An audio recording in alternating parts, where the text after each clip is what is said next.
Mike Swift hindi flip-top o sunugan ang number 1 league. Lanceta pinagtripan si Price Tag. At Sinyo hindi mananalo kay Poison 13. So tara.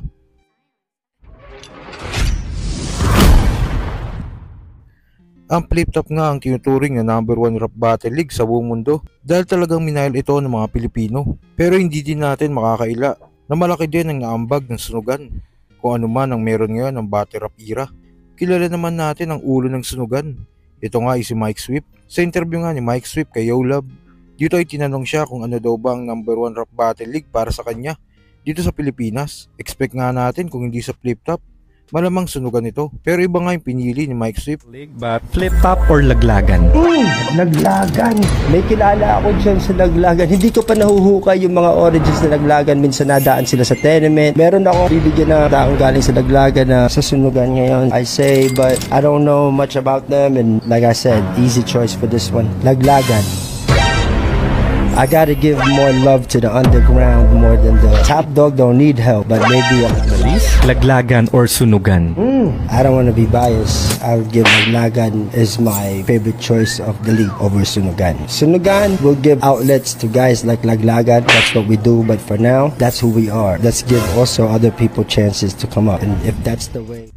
Kung nais niyong mapanood ang buong video na interview na ito ni Mike Swift, lalagay natin yung link sa comment section. At sa kabilang balita naman, may issue na naman nga na kinakaharap si Price Tag at sa pagkakataon na ito ay hindi maganda ito para sa imahe niya dahil ang karelasyon niya na female rapper na si Say ay nagpost ng video at sa video ay tila tinatakot siya ni Price Tag. Really? You told me that shit? Takot na ako sa'yo sa ganyan mo. Natatakot na ako sa'yo. Puta. Show your guys. You're such a gangster. Show your You're a snitch. No, I'm not a snitch. I'm scared of you. I am not a snitch. You are scaring me. You gonna pull out a gun, woman? You gonna pull out a gun, woman? I'm scared of you. Dahil sa trending video na ito, pinarody nga ito ni Lanceta. Ino mo. Really? Natatakot na ako sa'yo. Show your gun, cause you're such a gangster. Show your gun. You're a snitch. No, I'm not a snitch. I'm scared of you. At sa uling balita, kaabang-abang nga main event ang Ahon Day 3 na Poison 13 vs Sinyo.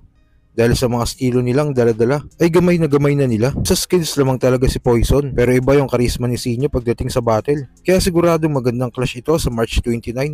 Kaya kita-kits tayo sa mga manonood ng live. Prediction nga ng ilang MCs. Dito sinabi nilang mayroon talagang tulog si Sinyo kay Poison 13. Sa pagiging technical, mas lamang talaga si Poison.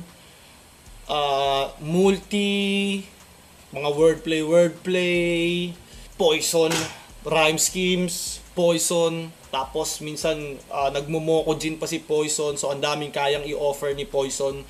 At kumbaga well-equipped talaga si Poison para talunin si Sinyo.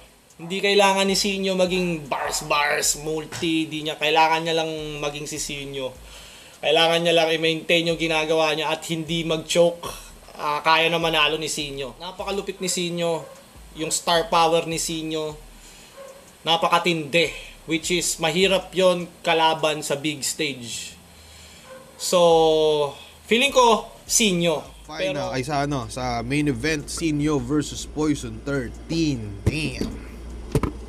Mahirap to. Putang ina, parang Sinyo, alam naman natin na pero laging kala natin pag sinabing Sinyo puro joke lang. Pero alam nating hindi yun Madaming palabok si Sir Sinyo sa mga lyrics niya din. Kaso na hindi na masyadong napapansin ng mga tao kasi yun nga, parang doon na siya nakilala sa pagiging komedyante natin. May mga seryoso siya, saka may mga palaman din talaga siya sa mga sulat niya. Pero syempre, yun nga, dahil Sinyo, tingin na lang ng tao, ay gagi, yan, comedy yan, nakakatawa yan. Napakalupit din naman kasi talaga ng mga jokes nito ni Sir Sinyo. Parang kakaiba din talaga. Lalamang dito si Poison sa multi, lalamang din siguro si Poison sa palo ng mga seryosong banat, at lalamang siguro dito si Poison sa anime reference dito sa labang to. Pag mas mahaba na oras yung laban nila, kay Sinyo ako. Pero pag mas maikli, tingin ko kay Poison ako. Kung 1 minutes to, tingin ko baka kay Poison ako dito. Kasi alam natin si Poison. So kayo ba, para sa inyo, sinong mananaig? Skills ni Poison o ang charisma ni Sinyo? Kung ano man sa loobin mo, comment mo lang sa baba. Mapag-usapan natin yan. So yun lang. God bless.